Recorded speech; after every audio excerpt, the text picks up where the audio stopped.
Bienvenidos nuevamente a una clase. Hoy vamos a hablar de tórax y abdomen.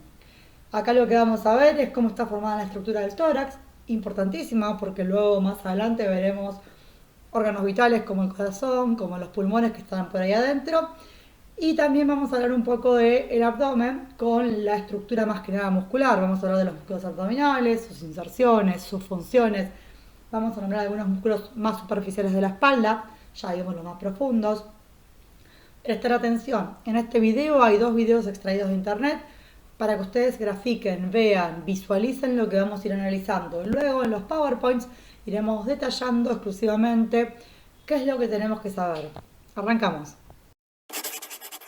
Vamos a revisar ahora la caja torácica. La caja torácica sirve de protección para órganos vitales como el corazón y los pulmones. Esta tiene una forma de cono truncado, es decir, que es más estrecha en la parte superior y más ancha en la parte inferior. También se dice que tiene forma de jaula, donde las costillas van hacia los barrotes. Es importante mencionar que esta cavidad es flexible, ya que tiene la capacidad de expandirse para permitir el proceso de respiración. Los elementos que forman la caja torácica son el esternón anteriormente, las vértebras posteriormente, las costillas y los cartílagos que formarán tanto las paredes laterales como la anterior y la posterior. El tórax se divide en tres grandes compartimentos, uno central, también conocido como compartimento mediastínico, y dos laterales, también conocidos como cavidades pleurales. La pared torácica se forma por la caja torácica y los músculos que se extienden entre las costillas, además de la piel, el tejido subcutáneo y los músculos y las fascias que cubren su cara anterolateral. Las funciones de la caja torácica son principalmente proteger los órganos vitales del tórax y del abdomen, resistir las presiones negativas internas generadas por el retroceso elástico de los pulmones y dar origen e inserción a muchos músculos tanto de miembros superiores como del abdomen, del cuello, del dorso y de la respiración. El tórax contiene el corazón, los grandes vasos como la aorta, las venas cavas y las arterias y venas pulmonares. El suelo va a estar formado por el músculo diafragma, que ya veremos más adelante. La caja torácica presenta dos aberturas, una superior y una inferior. La abertura superior es muy pequeña y permite la comunicación con el cuello y miembros superiores, mientras que la abertura inferior es más grande y proporciona el origen del diafragma. Los límites de la abertura superior son en una vista posterior por las vértebras torácicas número 1 y en el lateral fue el primer par de costillas y sus cartílagos, y anterior por los bordes superiores del manubrio del esternón. El límite inferior es el diafragma. El diafragma se encarga de separar la cavidad torácica de la cavidad abdominal, pero permite el paso de estructuras como el esófago, la vena cava inferior y la aorta abdominal. En una vista inferior, el diafragma, podemos observar la porción esternal, la porción lumbar, la porción costal, el arco tendinoso lateral y medial, el ligamento mediano y los dos pilares, tanto el derecho como el izquierdo. Y ahora pasaremos a revisar La parte de la osteología que conforma el tórax. Tengamos en cuenta que todas estas partes forman en conjunto la caja torácica o lo que se llama la parte del cuerpo que se llama tórax. Tenemos las 12 costillas, que después las vamos a describir, porque ya sabemos que hay costillas flotantes, costillas verdaderas, costillas falsas. Tenemos el esternón, que es un hueso plano. Recuerden cuál era la función de los huesos planos, qué es lo que ellos hacían. Ahora vamos a hablar de lo que tenemos adentro de la caja torácica. Tenemos los cartílagos costales que van a unirnos, ahí están dibujados un poco más claros, que van a unirnos las costillas al esternón o a otro cartílago que esté superiormente. Y posterior tenemos las vértebras dorsales. Recuerden que había 12 vértebras dorsales también. ¿Qué es lo que vamos a tener acá dentro importante? Estos huesos que nos van a proteger, pulmones y corazón como primordial. Bien. Bueno, ahí dice, está todo especificado ahí. Ahora vamos a ver las partes del esternón. Em, Vamos a hablar después también de las articulaciones. Recuerden que hay que ir sumando conocimientos a lo que ya vinimos viendo. Bueno, ahora lo que vamos a hacer es describir tanto externa como internamente eh, nuestra caja torácica. Vamos a hablar de una configuración externa y la vamos a describir por las diferentes caras, una cara anterior, una cara posterior y las caras laterales y el agujero de arriba y el agujero de abajo, orificio superior, orificio inferior. Pensemos que acá adentro tenemos órganos vitales, vamos a tener el paso de arterias, de venas, de nervios, tenemos cosas muy importantes adentro de esto. Tiene una forma de cono truncado con la base hacia abajo. Es un cono sin punta. Bien, piensen en la forma de un cono. Eso no sé, que están en la calle, en la puerta de las escuelas, bueno, le corta la punta y tiene esa forma. Por eso va a tener un agujero superior, un orificio superior y un orificio inferior. Bien, en la cara anterior lo que tenemos es el esternón y tenemos la unión de los cartílagos costales al esternón y a las costillas. Bien, en la cara posterior lo que vamos a tener son los ángulos posteriores de la costilla, que son los que están al lado de las apófisis transversas, que articulan con las apófisis transversas. Y, como dice ahí, se van a ver las apófisis espinosas, los canales vertebrales y la porción posterior de las costillas, que es lo que se llama la cabeza de la costilla, que va a articular con las vértebras dorsales.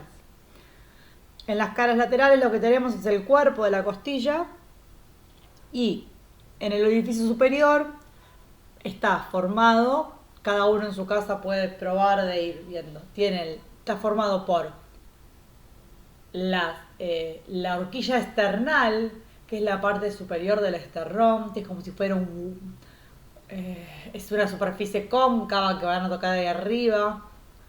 La primera costilla y la primera vértebra dorsal.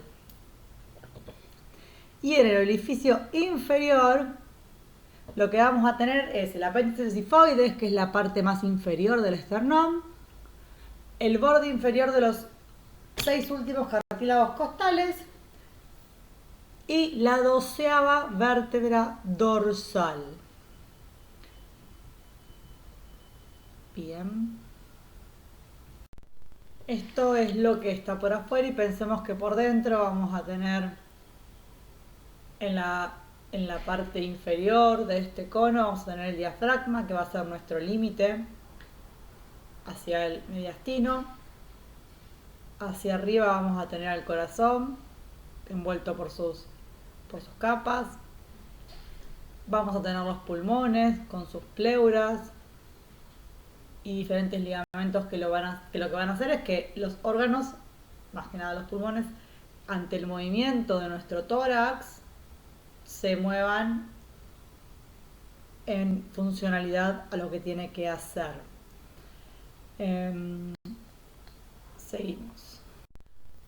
Bueno, vamos a hablar de las costillas. Recuerden, son 12 las costillas, son huesos planos que tienen una cara interna y una cara externa y además van a tener un borde superior y un borde inferior.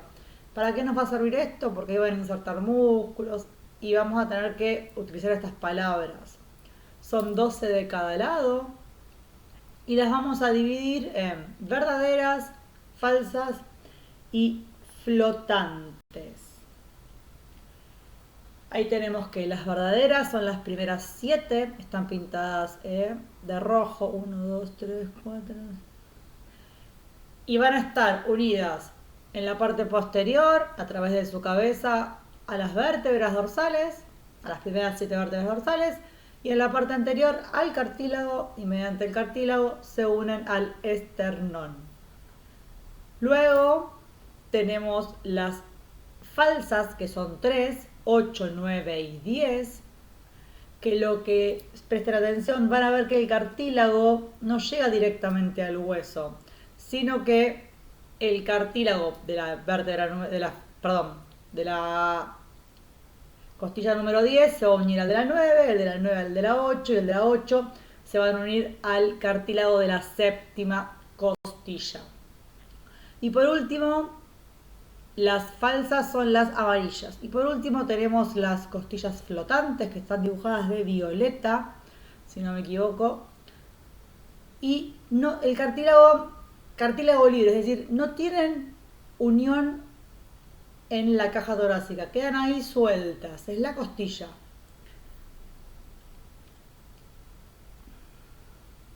Si se ponen a pensar, ya hablamos de algún músculo que insertaba en las últimas costillas. ¿Se acuerdan? El cuadrado lumbar es un músculo que inserta en la costilla número 12. Bueno, recién hablamos de las costillas, las vimos todas juntas. Acá les dejo una foto para que la puedan ver, ya que no estamos en un aula con un hueso, de una costilla vista desde la parte posterior. Yo estoy parado atrás de un esqueleto y veo la costilla. Tenemos la cabeza, que es lo que va a articular con la vértebra. Tenemos el cuello, que está entre la cabeza y el tubérculo. Tenemos la carilla articular para la apófisis transversa. Recuerden cuando vimos las apófisis transversas de las vértebras torácicas que tenían una carilla articular para estas articulaciones que vamos a seguir viendo. Ahí tenemos el ángulo posterior y luego tenemos en el borde inferior el surco costal. Bien, para que lo tengamos más gráficamente visto en una en una costilla sola. Bueno, acá tenemos otra de las partes óseas de nuestro tórax. Tenemos el esternón, que es un hueso plano que tiene tres partes: el manubrio esternal, el cuerpo y el apéndice sifoides. Bien, es un hueso impar y lo que tenemos que tener acá que hay articulaciones.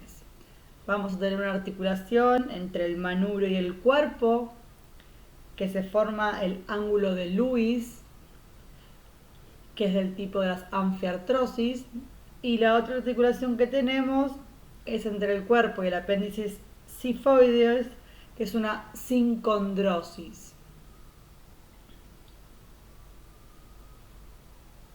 Bien, puntos importantes a saber.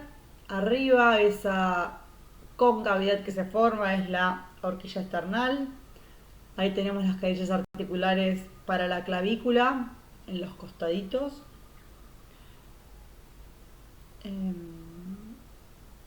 El ángulo de Lewis, que está en relación a la segunda costilla. Son referencias anatómicas para poder palpar, para poder identificar estructuras. Ustedes imaginen que nosotros somos profes, pero bueno, la anatomía la usan muchísimas otras carreras y a veces hay que tener más específicamente. Por ejemplo, si uno quiere saber dónde está el RCP, tiene que tener alguna referencia para poder saber dónde exactamente poner las manos. ¿Qué más? Bueno, ahí tenemos dibujados las carillas articulares para las costillas, para los cartílagos costales. Recuerden que los cartílagos costales se van a articular con las costillas. ¿Qué más? A ver.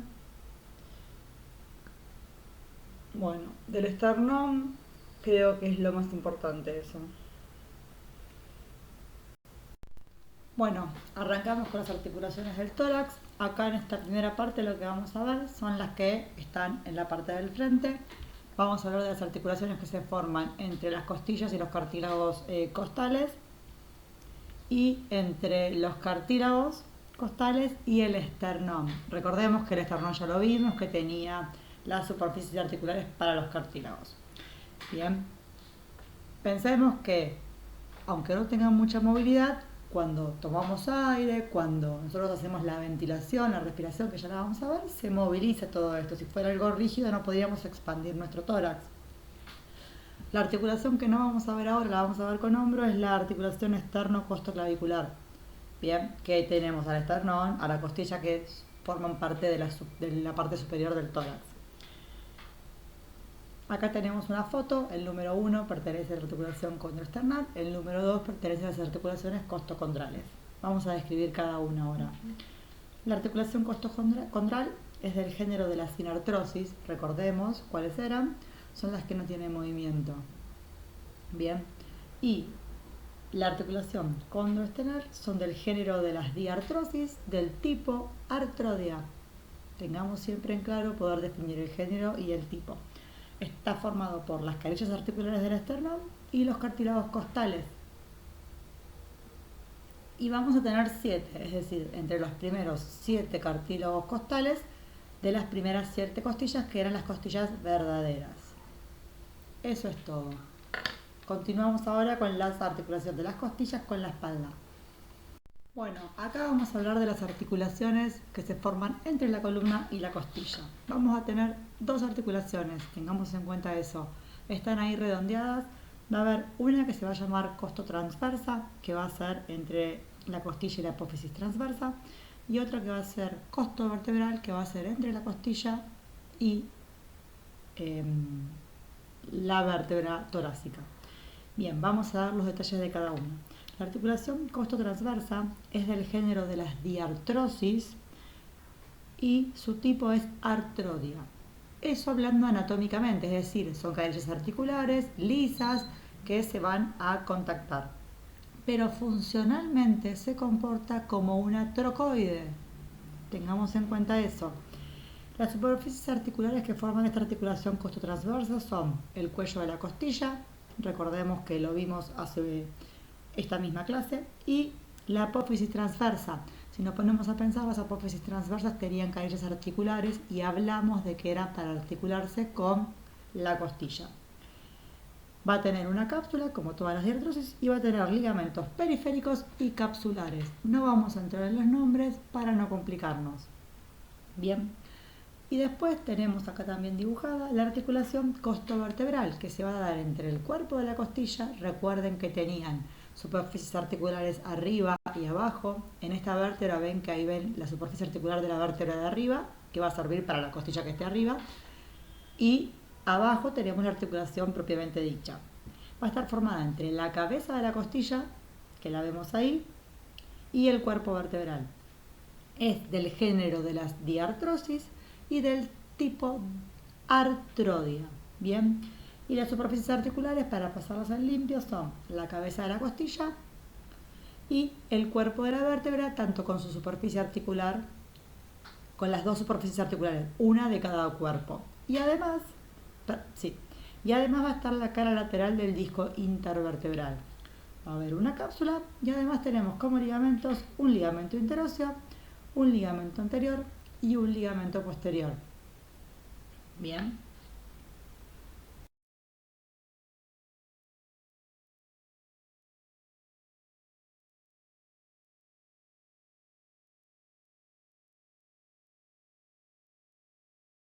Bueno, arrancamos a hablar un poquito de la parte muscular. Vamos a hablar de los músculos intercostales, del serrato menor póstero superior y el menor póstero inferior. Vamos a hablar de los músculos abdominales también.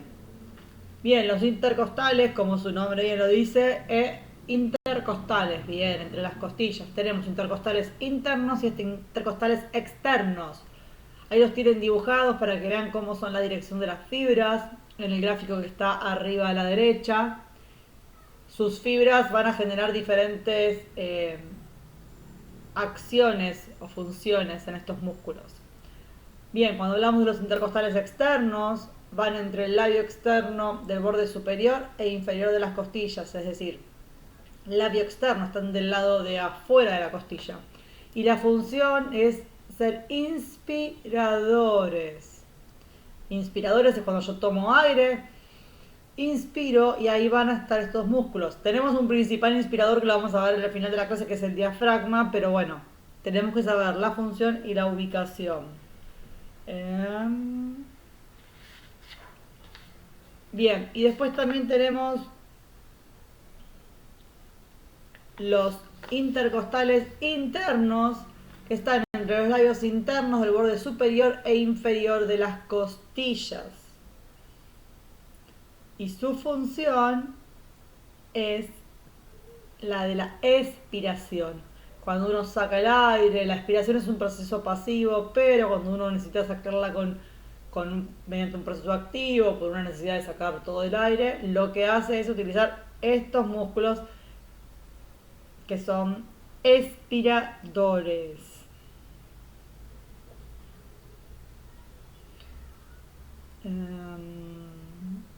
Bien. Con respecto a estos intercostales, lo que tenemos es la dirección de las fibras. ¿Ven? Ustedes pueden ver. Lo que tienen acá en este gráfico de arriba a la derecha, donde no se ve el hueso, es decir, en la parte izquierda, es la parte anterior. Entonces ahí tenemos que el externo, dice external intercostal, tiene fibras oblicuas hacia abajo y adelante. Van en diagonal hacia abajo y adelante. En cambio, el intercostal interno tiene fibras oblicuas hacia abajo y atrás. Eso es lo que genera las diferencias de funciones.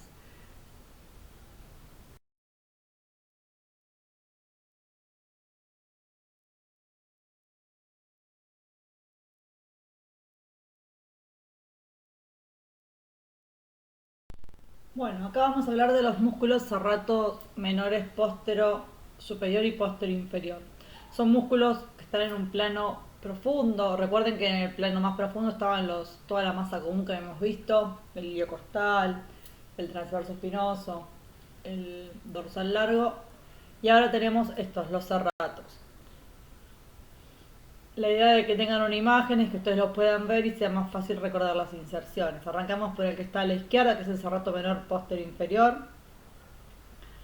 Va desde la apófisis espinosa de la 11ª vértebra dorsal, de 11, de 12, la primera lumbar, segunda y tercera lumbar, es decir, las últimas dos dorsales y las tres primeras vértebras lumbares, apófisis espinosas, a la cara externa de las cuatro últimas costillas.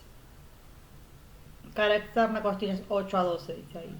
Y su función es ser expirador forzado. Cuando ese músculo se contrae, lo que va a hacer es acercar las costillas a la columna y de esa forma achicar el diámetro del tórax.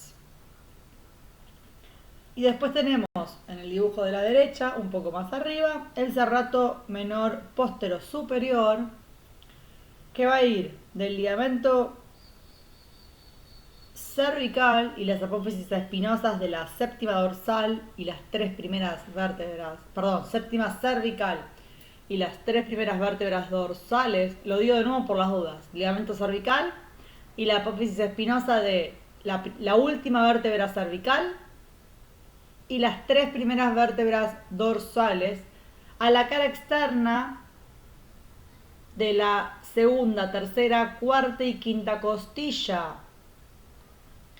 Ustedes ahí no lo ven, pero bueno, por detrás de la escápula, que es ese hueso que ustedes están viendo ahí en la espalda, que ya lo vamos a ver, ahí es donde insertan. Y su función es inspirador. Cuando se contrae, va por la forma en que está dispuesta sus fibras y su dirección, va a ampliar, va a traer las costillas hacia afuera y de esa forma es un inspirador accesorio. Va a levantar las costillas. Yo sé que es difícil de imaginarlo y al no estar en persona es más difícil todavía, pero si ustedes piensen, párense en el músculo de abajo, pongan las manos como si fueran eso y cuando lo contraen, cuando traten de cerrar la mano, van a ver que se achica. En cambio, en el de arriba, por como están puestos, si uno contrae, las costillas se van a despegar. Cualquier cosa lo vemos en el Meet para poder imaginarlo y poder entender un poquito más el tema de las funciones de los músculos. Los músculos se acortan y generan movimientos y eso es lo que tenemos que aprender. Vamos a explicar ahora toda la musculatura del abdomen, la musculatura abdominal, lo que comúnmente se denomina core. La musculatura abdominal, vamos a empezar estudiando la musculatura anterolateral, que se denomina, es decir, la que está en la parte anterior y se discurre hacia la parte externa de nuestro cuerpo. Como veis en este lado, he quitado, para poder apreciar bien sus orígenes, he quitado el pectoral mayor, el pectoral menor, ¿sí? Y el serrato mayor, para que podáis apreciar con claridad cuáles son los orígenes de esa musculatura abdominal. Bueno, empezamos explicando el más extenso de todos, que es el músculo oblicuo mayor, gran oblicuo u oblicuo externo, ¿vale? Cualquiera de las tres acepciones es aceptada. Y este músculo es un poco peculiar, un músculo muy importante dentro del abdomen. Si os fijáis, veis aquí, pues que todo esto blanco, eso es lo que se denomina aponeurosis de los oblicuos. Sí, toda esta zona. ¿Qué es esto? Pues simplemente es la unión, lo que va a unir el oblicuo mayor izquierdo con el oblicuo mayor derecho. ¿Sí? Y entre medias tenemos eso que señala ahí, que eso se denomina línea alba, que va a ser la separación entre las dos zonas abdominales. Si os fijáis, pues eso, esa aponeurosis recubre, después lo vemos, a ese recto mayor del abdomen del que hemos hablado en otras ocasiones. Entonces vamos a pasar un poquito a los orígenes y a las inserciones de este oblicuo mayor u oblicuo externo.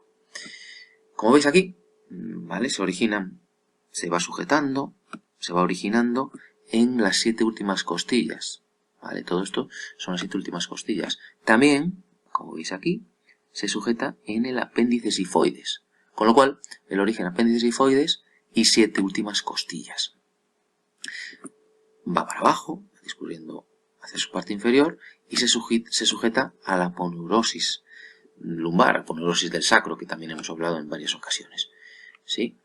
Y su final, su inserción, ¿vale? Veis aquí, pues que se va sujetando a la cresta ilíaca, correcto, y continuamos para abajo y termina en el pubis. Primer músculo que hablamos que se inserta en el pubis, ¿sí? Con lo cual, recuerdo, esternón, apéndice sifoides del esternón, 7 últimas costillas, cresta ilíaca y pubis, correcto. Peculiaridad, veis que las fibras están orientadas de manera oblicua, ¿sí? Eso nos va a dar una de las acciones de este músculo gran oblicuo externo. Nos queda por decir un poquito la acción. La acción, si actúa de los dos lados, veis, pues eso, es anterior. Si es un músculo anterior, ¿qué va a ser? Lo hemos hablado en ocasiones, flexor del tronco. Si actúa desde los dos lados. Y cuidado porque aquí pueden surgir las dudas. Si actúa de un solo lado, es un músculo inclinador lateral, pero del mismo lado. ¿Vale? Al ser un músculo que va, eso, lateral, es un músculo que es inclinador o flexor lateral del mismo lado. Es decir, si contraemos este lado del abdomen, haremos una flexión lateral hacia este lado. Y al ser un músculo tan extenso, va a ser un rotador, pero un rotador del lado opuesto. Es decir, que si hago una rotación hacia el lado contrario, hacia el lado derecho, hacia aquí, ese músculo se contraerá. Después, lógicamente, van a actuar en sinergia con los movimientos de rotación del tronco y en los movimientos de flexión con el resto de músculos. Bueno, me desprendo de un oblicuo mayor y pasamos ya pues a apreciar el recto mayor del abdomen. ¿Sí? El recto mayor del abdomen, que es este que os tengo ahí señalado. Bien, este recto mayor del abdomen, como veis, pues su origen también van a ser las costillas, en este caso la quinta, la sexta y la séptima costillas. También se sujetan en el apéndice sifoides como el gran oblicuo, y la diferencia de este que no es oblicuo, sino que va completamente vertical, sus fibras se orientan de manera vertical, Lo vemos aquí, Eso que va a ser, eso lo explico después, eso es la aponeurosis del transverso, pasa por debajo, lo habéis visto en el vídeo que os pondré con anterioridad mañana, y termina en el pubis también. Con lo cual, repito, quinta, sexta y séptima costillas, apéndices sifoides, y por abajo termina en el pubis. Y se une también, lógicamente, con el oblicuo del lado con el recto mayor del lado contrario, con lo cual en su conjunto este es el recto mayor del abdomen. La línea alba de la que os hablaba con anterioridad. Recordad esto, ¿sí? Que lo veréis, se aprecia mejor en el vídeo que os voy a poner, de Muscle and Motion, pasa por debajo de esa aponeurosis, que esa es la aponeurosis del transverso. ¿Cuál es la acción de este recto mayor del abdomen? La acción principal, músculo vertical, sus fibras no están orientadas de forma oblicua como los oblicuos. ¿Qué va a ser? Muy sencillo. Flexor del tronco, siempre actuando desde los dos lados. Bueno, quitamos ese recto mayor del abdomen, ¿sí? Y ya apreciamos los dos músculos abdominales anterolaterales que nos quedan. Este de aquí, que es el oblicuo menor, u oblicuo interno también se suele denominar, pues estaba. Veis que he tenido que quitar el recto mayor del abdomen y el oblicuo mayor para que se vea. Este oblicuo menor, veis aquí, se va a insertar en las cuatro últimas costillas. Esta y esta de aquí. En las cuatro últimas costillas. Ese es el origen. Sí, ese es el origen, las cuatro últimas costillas. Y lo mismo, se sigue sujetando por aquí, en la aponeurosis lumbar, ¿vale? Y volvemos a la cresta ilíaca, como el otro oblicuo, ¿vale? Su inserción es la misma. Y hoy vamos siguiendo para abajo y terminamos, ¿dónde? En el pubis. Tercer músculo que nos va a terminar en el pubis.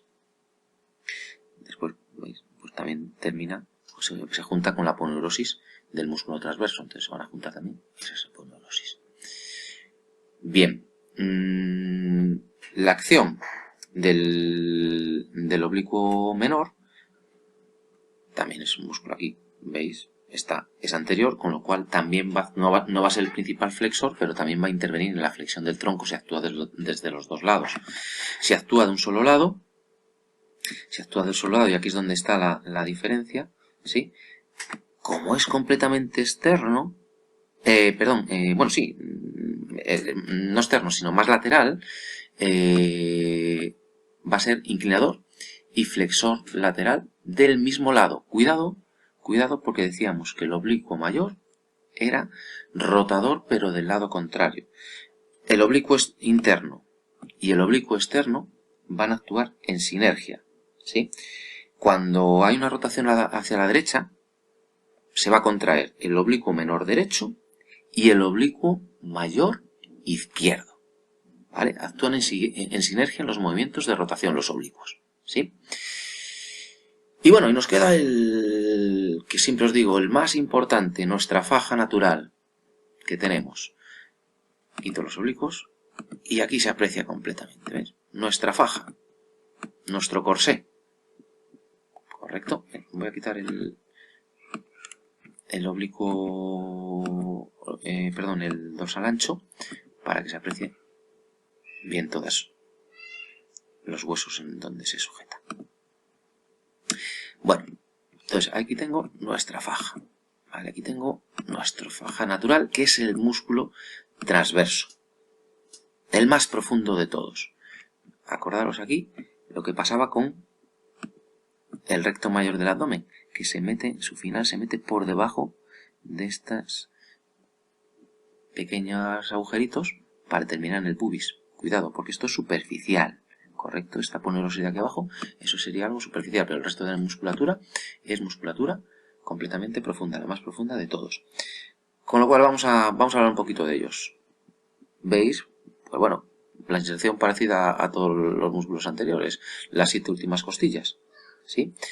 La diferencia aquí estriba en que si es nuestra faja, se va a sujetar a las transversas de las 5 vértebras lumbares. ¿Correcto? Va a tener final, jolín, que no se gira, va a tener final en las últimas vértebras de nuestro cuerpo, las 5 vértebras lumbares.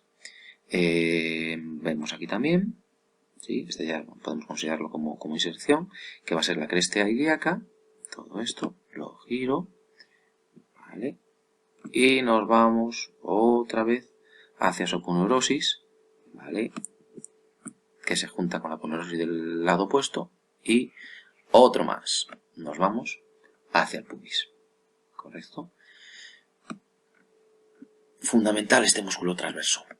¿Cuál es la acción del músculo transverso? Lo hemos dicho, reduce el diámetro del abdomen. Y es un músculo que se activa al toser.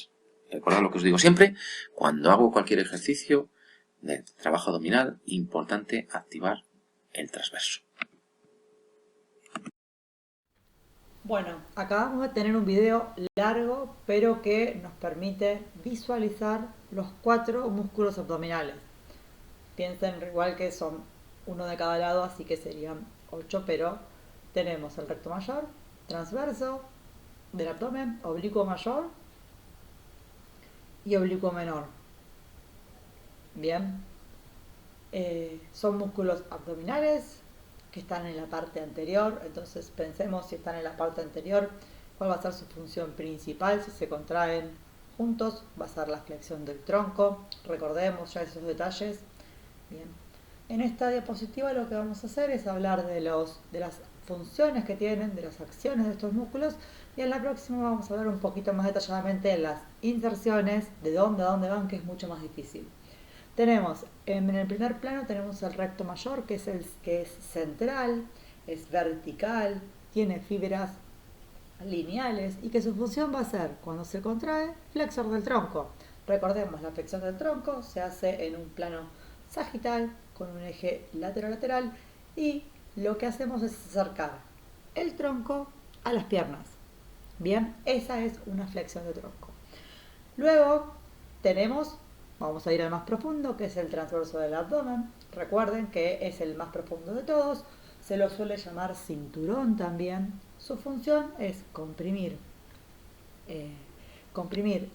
las vísceras, colabora en la tos, reduce el diámetro del abdomen y también, como recuerden que tiene una inserción a nivel lumbar, lo que hace es aumentarme la lordosis lumbar. Bien. Cuando aumenta la lordosis lumbar se transforma en hiperlordosis, que es que mi concavidad aumenta hacia posterior. Bien, es esa postura de las vedettes, que es como que sacaran cola. Y después tenemos oblicuo mayor y oblicuo menor, que tienen inserciones mucho más amplias. El oblicuo menor tiene, los dos cuando se contraen al mismo tiempo, los de cada lado, es decir, los dos oblicuos mayores colaboran en la flexión del tronco, lo mismo los oblicuos menores. Pero lo que tienen en conjunto, y esto que se llama la sinergia, es la rotación. ¿Por qué? Porque cuando yo roto el tronco, que es cuando estoy mirando hacia el frente y de repente giro mi espalda, mi tórax, mi tronco, para mirar hacia un costado, yo roté. Por ejemplo, ustedes están ahora mirando la computadora o el celular. Roten todos hacia la derecha. Cuando rotan hacia la derecha, va a trabajar un oblicuo menor y el oblicuo mayor del otro lado. ¿Por qué? Porque tienen funciones sinérgicas, colaboran en hacer lo mismo, pero no son los del mismo lado. En el caso de cuando yo roto hacia la derecha, el oblicuo menor derecho va a rotar en sinergia con el oblicuo mayor izquierdo. Eso tiene que ver por cómo están sus fibras. Y además, ambos oblicuos son inclinadores laterales. Cuando se contraen de un lado, me inclinan hacia ese lado. Recuerden que rotar es en un plano diferente a la inclinación, para que vayamos recordando temas. Pasamos a las inserciones.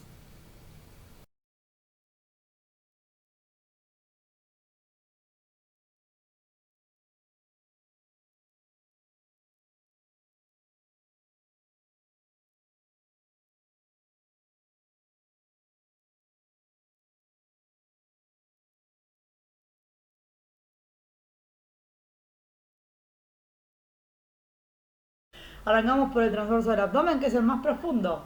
Recuerden, el que está más abajo, número 4. Y vamos a ver que va de la cara interna de los 6 últimos cartílagos costales, del vértice, de la apófisis transversa, de las 4 primeras lumbares o de las 5 vértebras lumbares que tenemos, de la mitad anterior del labio interno de la cresta ilíaca, es decir, la cresta ilíaca, que son, y del tercio externo del arco crural, o de la arcada femoral. La idea de todas estas inserciones es que sepamos los huesos. La cresta ilíaca pertenece al hueso coxsacro, todavía no lo vimos, son huesos que forman la parte de la cadera, de la pelvis.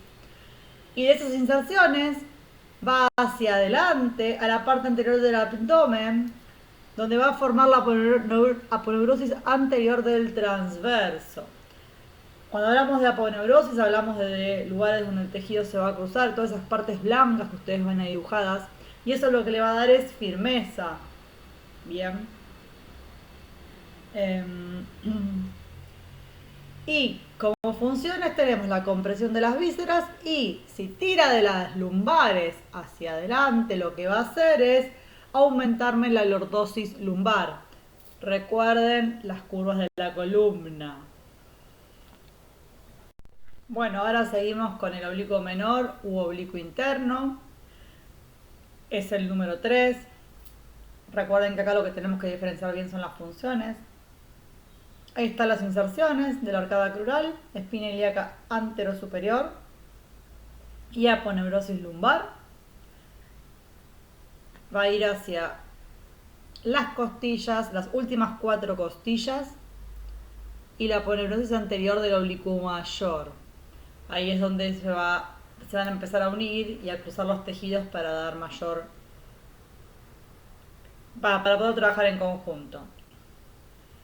Bien, como funciones tenemos que es rotador homolateral, si actúa bilateralmente es flexor del tronco y es un espirador forzado.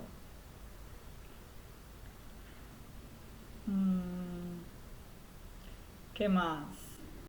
Depende, este músculo, las inserciones pueden llegar a ser mucho más específicas, pero pensemos que lo importante es saber lo que está puesto acá. Bueno, ahora vamos con el oblicuo mayor u oblicuo externo. Las inserciones van en cara externa y borde inferior de las 7 u 8 últimas costillas. Y ahí, bueno, tiene 2 pilares, pero lo importante es saber que de ahí va a la cresta ilíaca, al arco crural, y se une con la aponeurosis del oblicuo mayor y forma también la línea alba. La línea alba la tenemos en el medio y vamos a hablar un poquito de eso después. Bien, como funciones tenemos que es flexor del tronco cuando actúa de forma bilateral, es aspirador ante una aspiración forzada, es decir, saca el aire, comprime sus fibras y saca el aire. Y como detalle importante o diferente es que es rotador heterolateral. Recuerden, se contrae el oblicuo mayor del lado derecho, mi tronco va a girar hacia la izquierda.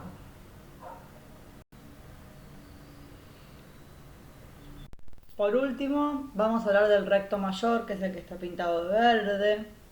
Es el que dijimos antes que son esos famosos ravioles que se forman a los que hacen muchos abdominales o los que son muy flacos, nada más que nada muchos abdominales.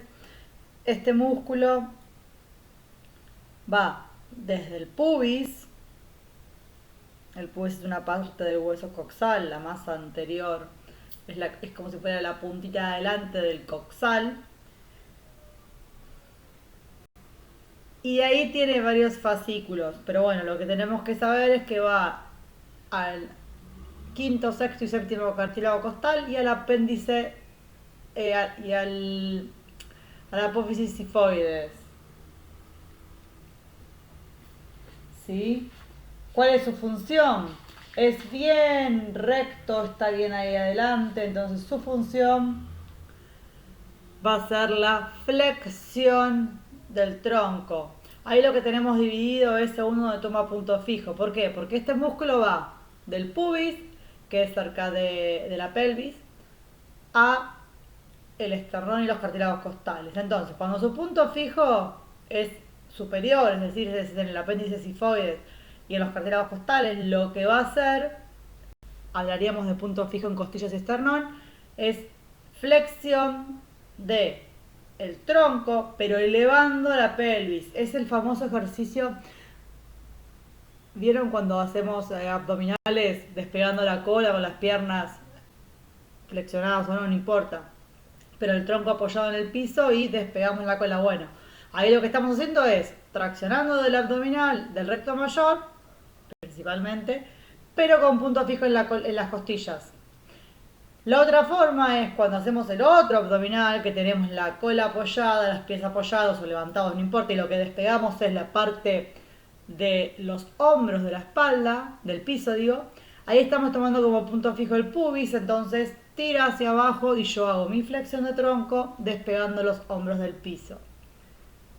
Damos por cerrada esta parte. Ahora en la próxima diapositiva van a ver que tienen algo con respecto a la línea alba.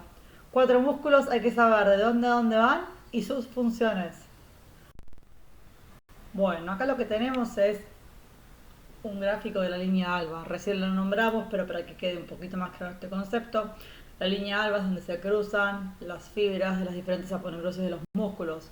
Tenemos los rectos que están en la parte bien anterior y después acá al costado vemos cómo está el transverso, que es el más interno, el oblicuo interno o menor y el oblicuo externo o mayor. Se entrecruzan las fibras en la parte anterior formando la línea alba. Es una línea que en las mujeres embarazadas se marca. Es un sector donde se producen a veces muchas hernias, es decir, ese tejido que está entrecruzado se separa y por ahí sale parte muscular que no debería.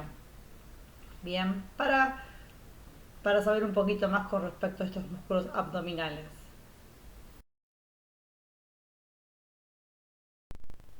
Llegamos a la última diapositiva de la clase de hoy.